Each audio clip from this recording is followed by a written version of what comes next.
नमस्कार साथियों, स्वागत है आप सभी का आविष्कार आईएएस एकेडमी पर। मैं इंजीनियर लोकेन चौधरी आप सभी का हार्दिक अभिनंदन, हार्दिक स्वागत करता हूं। दोस्तों, आज हम चर्चा करने जा रहे हैं आर्टिफिशियल इंटेलिजेंस से जुड़ी एक महत्वपूर्ण खबर पर। देखिए, पूरी दुनिया में कृत्रिम बुद्धिमत्ता यानी एआई का विकास जोर शोर से चल रहा है। बहुत ही तीव्र गति से पूरी दुनिया में एआई पर आधारित कार्य चल रहे हैं। लेकिन इसी से संबंधित एक चिंताजनक परिस्थिति जो बनने वाली है, उस पर ध्यान आकर्षित किया गया है। भारत में इस समय चर्चित व्यक्ति श्रीधर वेम्बू को आप जानते हैं, जोहो के संस्थापक हैं, को फाउंडर हैं। और इनके अलावा भी पूरी दुनिया में इसके कई ऐसे परिणाम, कई ऐसे रिजल्ट, कई ऐसी रिपोर्ट आ रही हैं जो एआई के एक जो डार्क इसकी जो पहलू है इसका, उसको दिखा रहे हैं कि इससे आने वाले समय में क्या समस्याएं पैदा हो सकती हैं। और ये समस्या है एनर्जी से रिलेटेड, यानी एनर्जी चैलेंजेस जो हैं वो एआई के कारण उत्पन्न होने वाले हैं। आप कहोगे सर, कृत्रिम बुद्धिमत्ता यानी आर्टिफिशियल इंटेलिजेंस का मतलब तो ज्ञान से है, नई नई चीज़ें सीखने से है, इसमें एनर्जी कहाँ से आ गई? तो इसके पीछे देखिए, आर्टिफिशियल इंटेलिजेंस जो है इसके पीछे एआई डेटा सेंटर होते हैं। और डेटा सेंटर भारी भरकम मशीनरी को लेकर चलते हैं, और वहाँ पर जो एनर्जी की खपत होती है वो सामान्य डेटा सेंटर से कई गुना ज़्यादा होती है।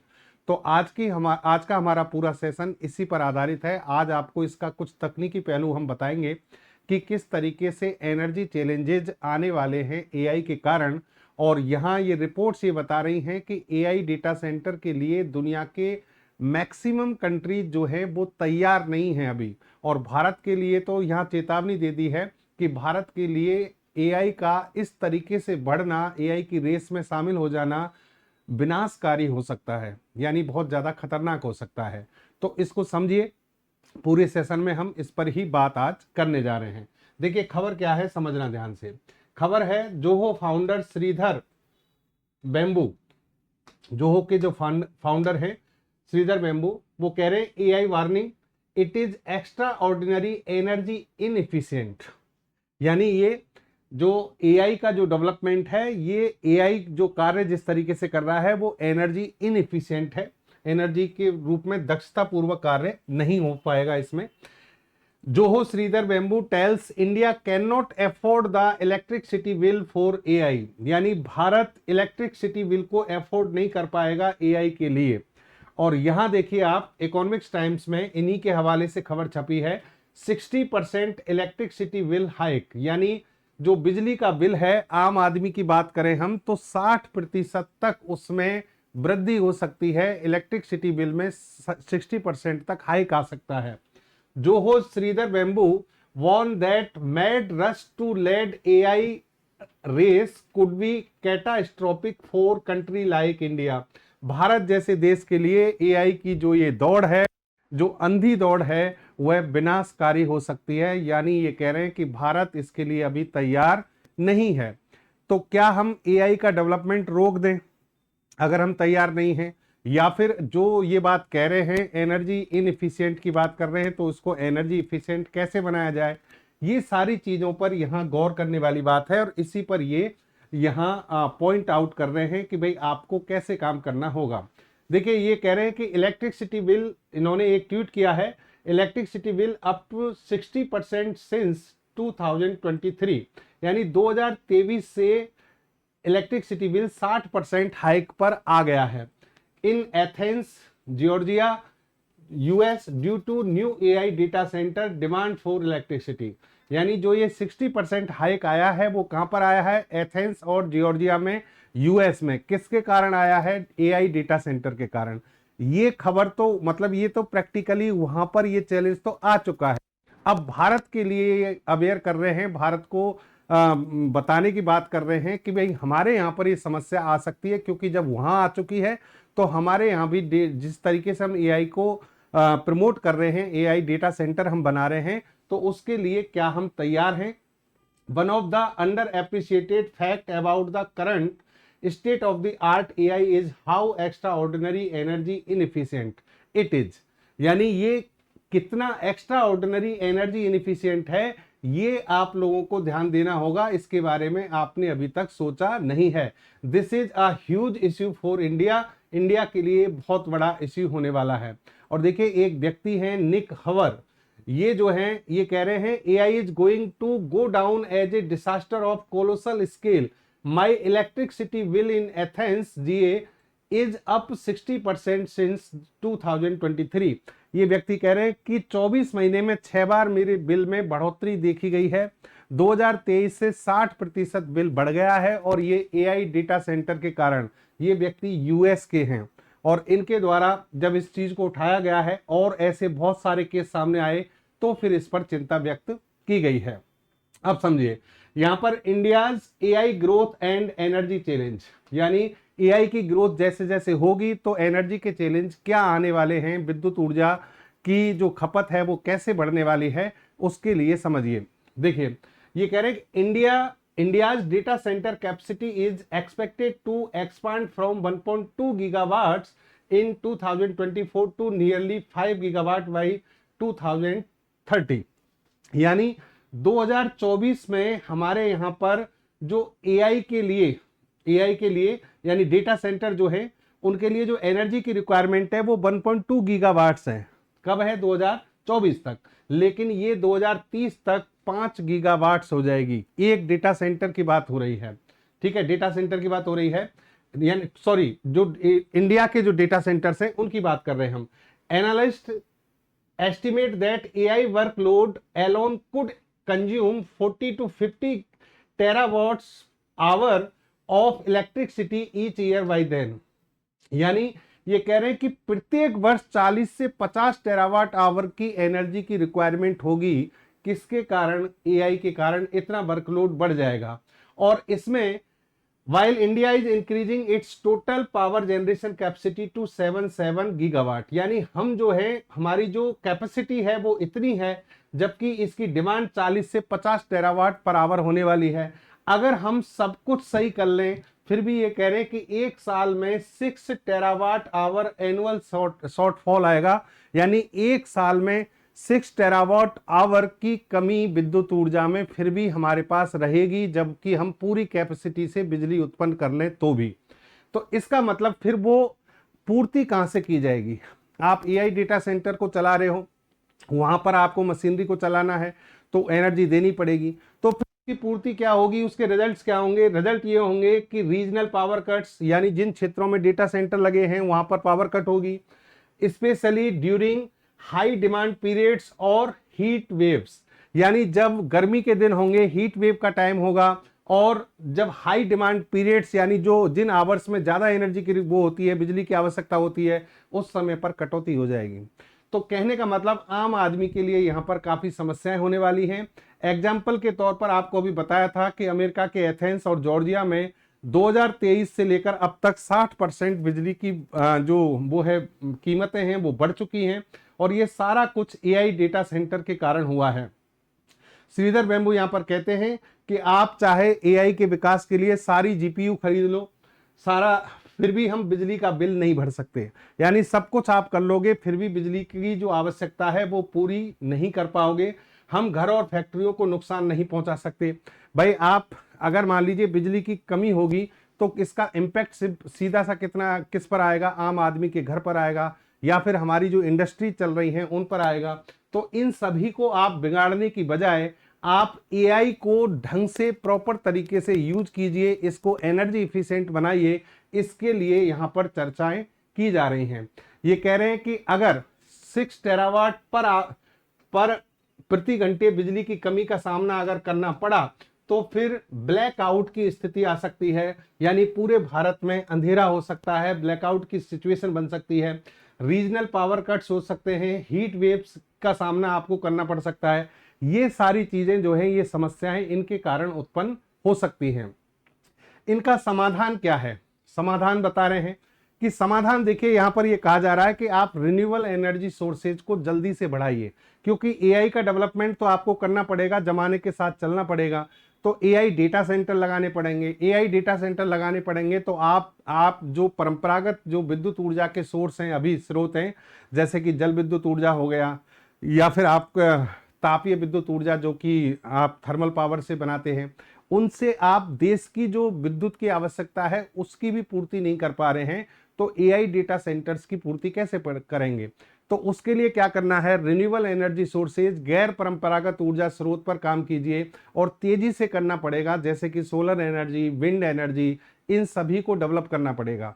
और इसके लिए आपको डेटा सेंटर्स की लोकेशन भी डिसाइड करनी पड़ेगी, यानी डेटा सेंटर्स को उन लोकेशन पे लगाइए जहां आप उनको आसानी से एनर्जी दे सकते हैं। सोलर एनर्जी प्लांट आपने कहीं लगा दिया तो उसके आसपास एआई डेटा सेंटर बनाइए, या फिर जहां एआई डेटा सेंटर है उसके आसपास सोलर एनर्जी प्लांट लगाइए। और उसी तरीके से विंड एनर्जी के अकॉर्डिंग आपको सिचुएशन बदलनी पड़ेगी। तो कहने का मतलब एनर्जी इफिशिएंट इसे बनाना पड़ेगा। इलेक्ट्रिसिटी डिमांड में बढ़ोतरी कितनी? देखिए 2024 में दुनिया भर के डेटा सेंटर्स ने 415 टेरावाट घंटा बिजली खपत की, जिसमें एआई का हिस्सा बहुत तेजी से बढ़ा। यानी जितने भी डेटा सेंटर हैं, चाहे भले वो एआई के हों चाहे नॉर्मल हो, 415 टेरावाट आवर जो है उन्होंने बिजली की खपत की थी। लेकिन यही 415 2030 तक कितना हो जाएगा? 945 टेरावाट आवर। यानी इसकी ये मान के चलिए कि डिमांड कितनी होने वाली है, जस्ट डबल हो जाएगी। और इसका बड़ा हिस्सा किसके कारण होगा? डेटा सेंटर्स के कारण होगा। कौन से डेटा सेंटर्स? एआई। और भारत की बात करें तो भारत में 2030 तक डिमांड कितनी होने वाली है? 40 से 50 टेरावाट आवर। ठीक है। और ये जो डिमांड है ये हमारे यहां पर जो कुल बिजली खपत होती है उसका लगभग 3% होगा। यानी जितनी टोटल भारत में बिजली खपत है उसका 3% हिस्सा एआई डेटा सेंटर के कारण होगा वर्तमान में, जबकि ये कितना 1% से भी कम है। तो 2030 तक यानी ये 3 गुना डिमांड भारत में बढ़ने वाली है। अब भारत में जब इतनी बिजली की खपत बढ़ने वाली है एआई डेटा सेंटर्स के कारण, 50 टेरावाट आवर एक साल में आपकी खपत यहां पर होने वाली है, तो फिर इसकी तैयारी भी तो करनी पड़ेगी। आप इसके लिए एक जो ऑल्टरनेटिव सोर्सेज हैं, जो गैर परंपरागत ऊर्जा स्रोत हैं, सौर ऊर्जा और पवन ऊर्जा या फिर न्यूक्लियर एनर्जी प्लांट, जो भी आपके पास में जो सक्षम हैं जिस चीज में, उन सबको आपको लगाना पड़ेगा। एआई डेटा सेंटर्स और सामान्य डेटा सेंटर्स की बात करें तो यहां पर ये कंपैरिजन कर रहे हैं कि एआई डेटा सेंटर में लगभग 8 से 10 गुना ज्यादा बिजली खपत होती है। उसका कारण क्या है? अब आप सोच रहे होंगे सर ऐसा क्या है, हमें बताओ तो सही, एआई डेटा सेंटर्स में होता क्या है? देखो सुनिए, एआई डेटा सेंटर्स में आपको बता दें कि है क्या, इसमें हाई कंप्यूटेशनल मशीनरी होती है, यानी कंप्यूटर ही होते हैं, लेकिन वो बहुत ज्यादा एडवांस होते हैं, बहुत ज्यादा तीव्र गति से आंकड़ों को सर्च करते हैं और बहुत ज्यादा मेमोरी में से सर्च करते हैं, बहुत कम से कम समय में करते हैं। तो उस प्रोसेसिंग में एआई डेटा सेंटर जब लगाए जाते हैं तो उस प्रोसेसिंग में एनर्जी की रिक्वायरमेंट होगी, क्योंकि जितनी भी मशीनरी चलती किससे? विद्युत ऊर्जा से। तो वहां पर ज्यादा बिजली की खपत होती है। दूसरी बात, एआई डेटा सेंटर से जो हीट एमिशन होता है उसके लिए कूलिंग सिस्टम लगाने पड़ते हैं और वहां पानी की खपत भी बहुत ज्यादा बढ़ती है। तो एआई डेटा सेंटर लगाने का मतलब है कि आपको एक्स्ट्रा कम से कम 8 से 10 गुना एनर्जी ज्यादा देनी पड़ेगी और पानी की खपत भी वहां बहुत ज्यादा बढ़ेगी। इसका आंकड़ा भी आपको बताएंगे। एक चीज यहां पर देखिए आप कि एक बड़ा एआई डेटा सेंटर 100 मेगावाट बिजली ले सकता है, 100 मेगावाट। और 100 मेगावाट बिजली का मतलब समझते हो आपकी लगभग 1 लाख घरों के लिए आप बिजली दे सकते हैं। इतनी बिजली एक अकेला एआई डेटा सेंटर खा जाता है। यानी आप 100 मेगावाट की बिजली देंगे एक एआई डेटा सेंटर के लिए और इतनी बिजली से 1 लाख घरों को बिजली दी जा सकती है। तो बिजली की खपत, बिजली का भार इसलिए कह रहे हैं कि बहुत ज्यादा बढ़ने वाला है। वैश्विक स्तर पर हम बात करें, जैसा कि हमने कहा अमेरिका में बढ़ा है, इसी तरीके से दूसरी जगहों पर भी इसकी डिमांड बढ़ रही है। वैश्विक स्तर पर डेटा सेंटर एरिया में होलसेल बिजली की कीमत 5 साल में औसतन 267% तक बढ़ चुकी है। यानी ग्लोबल लेवल पर जहां डेटा सेंटर्स डेवलप हुए हैं वहां होलसेल बिजली की जो कीमत है वो 267% तक बढ़ चुकी है। तो सोचिए आम आदमी के जेब पॉकेट पर भारत में भी भार बढ़ सकता है। और ये कोई ऐसी नहीं है, ये ब्लूमबर्ग की रिपोर्ट है, बाकायदा ब्लूमबर्ग के द्वारा इस रिपोर्ट को छापा गया है कि 267% के इंक्रीमेंट यहां पर देखा गया है। किसमें? बिल में, पावर बिल जो है भारत के लिए और क्या इम्पैक्ट हो सकते हैं? देखिए, जब हमारी तैयारियां होंगी नहीं, यानी हम बिजली की जो डिमांड है उसके अकॉर्डिंग अगर हम तैयारी नहीं करेंगे, तो भारत में ग्रिड शॉर्ट की प्रॉब्लम हो सकती है, ग्रिड स्ट्रेस हो सकता है, यानी जो पावर ग्रिड है हमारे वो कोलैप्स हो सकते हैं, वो एक तरीके से उनमें समस्या आ सकती है। क्योंकि भारत में कुल बिजली सप्लाई की ग्रोथ एआई डेटा सेंटर्स के ट्रेड से धीमी है, बड़ा पावर लोड आते ही डिमांड सप्लाई गैप बन सकता है और इससे ग्रिड स्ट्रेस बढ़ सकता है, तो ये एक समस्या आ सकती है। बिजली कंपनियां सप्लाई बढ़ाने और ग्रिड विस्तार के लिए ज्यादा लागत पास करेंगी, जिससे रेजिडेंशियल और स्मॉल इंडस्ट्रियल यूजर्स के बिल बढ़ेंगे। यानी जब ज्यादा ग्रिड की रिक्वायरमेंट होगी, पावर लोड बढ़ेगा, तो बिजली की जो कंपनियां हैं वो क्या करेंगी, विस्तार करेंगी। विस्तार करेंगी तो वो लोड किससे, पैसा कहां से लेंगी? या तो इंडस्ट्री से लेंगी, लोकल एरिया से लेंगी, और आम आदमी से लेंगी। तो कहने का मतलब ये समस्या हमारे लिए खड़ी हो सकती है। अगर 3% सालाना की औसत बढ़ोतरी मानी जाए और बड़े डेटा सेंटर शहरों में ही खुलें, अगले 5 से 7 वर्षों में बिजली बिलों में 10 से 25% का इजाफा हो सकता है। यानी अगले 5 सालों में तैयार रहिए, एआई डेटा सेंटर के कारण आपके बिलों में 25% तक वृद्धि हो सकती है। डरा नहीं रहा हूं, जो रिपोर्ट है उनके अकॉर्डिंग अवेयर कर रहा हूं।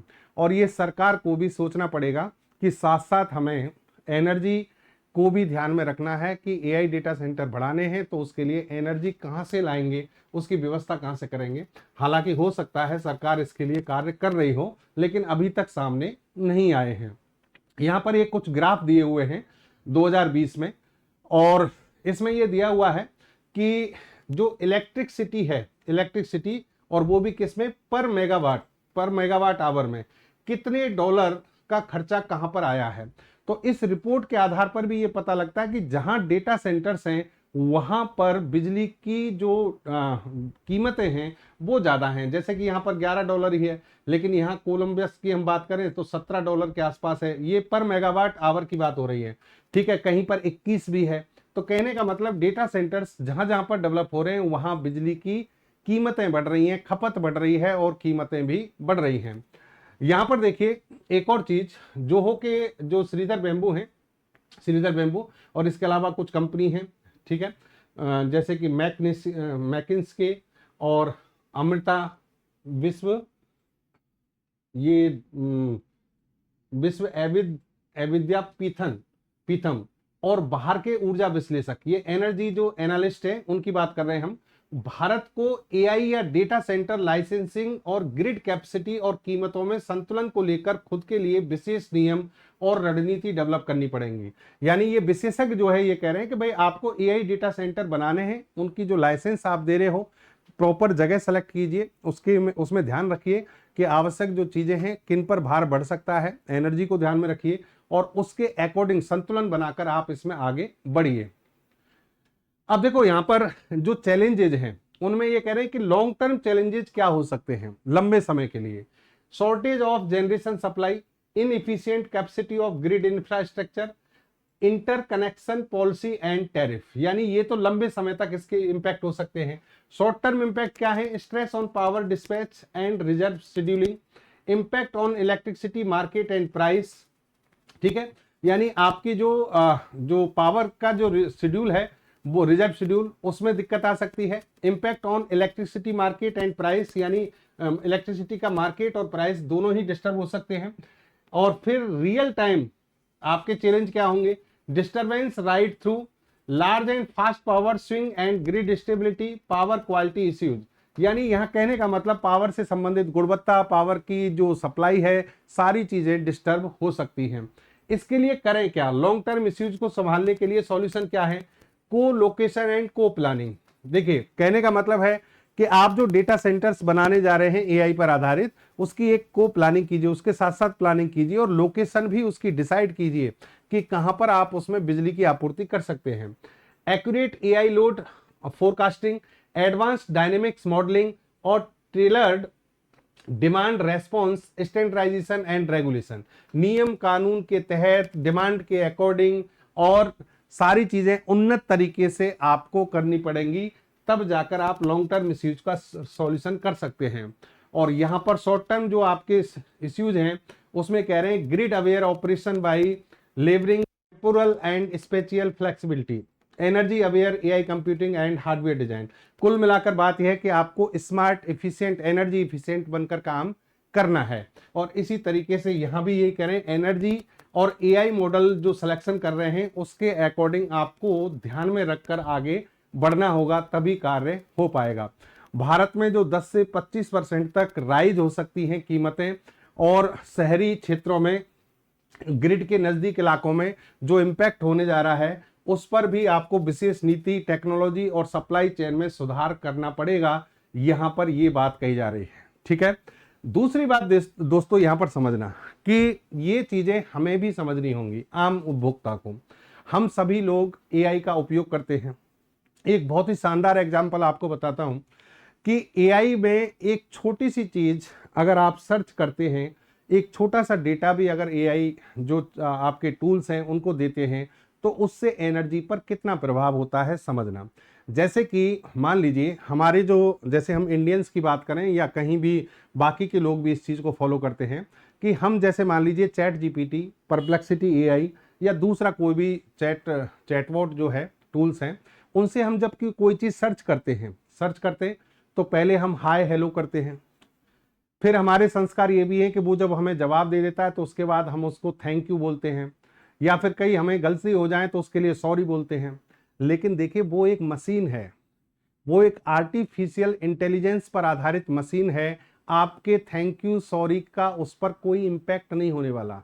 हम हमारे संस्कार दिखाते हैं, वो अच्छी बात है, लेकिन इसका अगर प्रैक्टिकली देखा जाए तो हम पर ही एनर्जी का भार बढ़ता है, ऊर्जा भार बढ़ता है। और इसकी कैलकुलेशन मैं आपको बताता हूं कि जैसे ही मान लीजिए हम सॉरी या थैंक यू जैसा कोई शब्द बोलते हैं तो उसका इम्पैक्ट कितना होगा। मान लीजिए आप एग्जाम्पल के तौर पर भारत की बात करें, और मान लीजिए हम ये मानते हैं कि भारत में इस समय 20 करोड़ लोग एआई का यूज करते हैं, प्रतिदिन करते होंगे डेफिनेटली।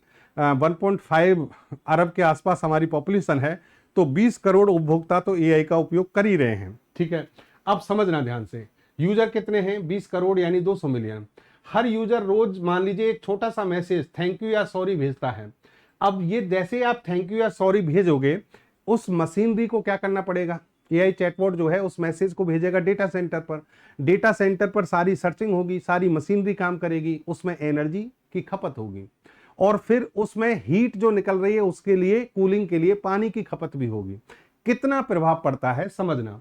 जैसे मान लीजिए आपने छोटा सा शब्द दिया, एनर्जी कितनी यूज होती है इसमें, तो यहां पर ये खुद चैट जीपीटी, परप्लेक्सिटी एआई से ही मैंने आंकड़े को सेलेक्ट किया है, और ये रिपोर्ट भी बता रही है सेम टू सेम आंकड़ा है, सेम टू सेम। देखना, ये छोटे से शब्द को जब हम सर्च करते हैं तो 0.3 से 0.5 वॉट घंटा के आसपास की एनर्जी खर्च होती है। 0.3 से 0.5 वॉट आवर की एनर्जी यहां पर क्या होगी? खर्च होती है। ठीक है, आप कहोगे सर ये तो छोटा सा ही आंकड़ा है।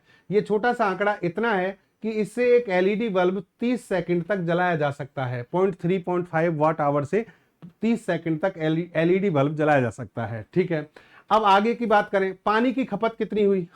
1 kilowatt hour AI data centre से बनाने पर लगभग 0.5 लीटर का पानी खर्च हो जाता है। यानी इसमें 0.5 लीटर का पानी भी क्या होगा? खर्च होगा, अगर उस डेटा सेंटर की इतनी एनर्जी कैपेसिटी है। चलिए अब इसको पूरे को आंकड़े को और समझना। उस व्यक्ति ने जो मैसेज भेजा, मान लो एवरेज 0.3 से 0.5 था, हमने एवरेज ले लिया 0.4 वाट आवर। ठीक है, एक मैसेज में इतनी एनर्जी खर्च हुई। 20 करोड़ लोगों ने यही मैसेज भेजा, तो total 20 crore into 0.4 watt hour कर दीजिए, कितना आ रहा है? ये इतना आएगा 80 million watt hour. 80 million watt hour को किलोवाट में बदलो, 80,000 किलोवाट आवर यानी 80 मेगावाट घंटा। इतनी एनर्जी खर्च हो गई एक थैंक यू बोलने में, एक थैंक यू बोलने में। अब आप देखिए आंकड़ा कितना बड़ा हो गया, क्योंकि कंज्यूमर बहुत ज्यादा है, 20 करोड़ कंज्यूमर, मैं केवल भारत की बात कर रहा हूं। 80 मेगावाट घंटा के आसपास एनर्जी यहां पर क्या हो गई? खर्च हो गई। पानी की खपत 0.5 लीटर खर्च हो रही थी एक मैसेज में की सर्चिंग में, 20 करोड़ लोगों ने इतनी एनर्जी खर्च की, तो कितनी हो गई? 40,000 लीटर पानी। यानी आपके एक थैंक यू ने, 20 करोड़ लोग जब एक थैंक यू सर्च करते हैं चैट जीपीटी पर तो 40,000 लीटर पानी वेस्ट हो जाता है और इतनी एनर्जी वेस्ट हो जाती है। इससे आप सोचिए कितने घरों को बिजली दी जा सकती है। तो कहने का मतलब ये मशीनरी है, आपकी भावनाएं नहीं समझती हैं। इस पर थैंक यू, सॉरी, ऐसी चीजें सर्च करने की आवश्यकता नहीं है। कम से कम शब्द, सटीक शब्द इस पर उपयोग में लीजिए, क्योंकि विद्युत ऊर्जा हम सभी के लिए है, हम सभी के लिए आवश्यक है और इसकी डिमांड बढ़ेगी तो उसका भार भी हम सभी पर आएगा। तो ये थी दोस्तों आज की महत्वपूर्ण जानकारी। उम्मीद करता हूं आपको समझ में आई होंगी चीजें। धन्यवाद। मिलेंगे एक अच्छी बेहतर जानकारी के साथ अगले सेशन में।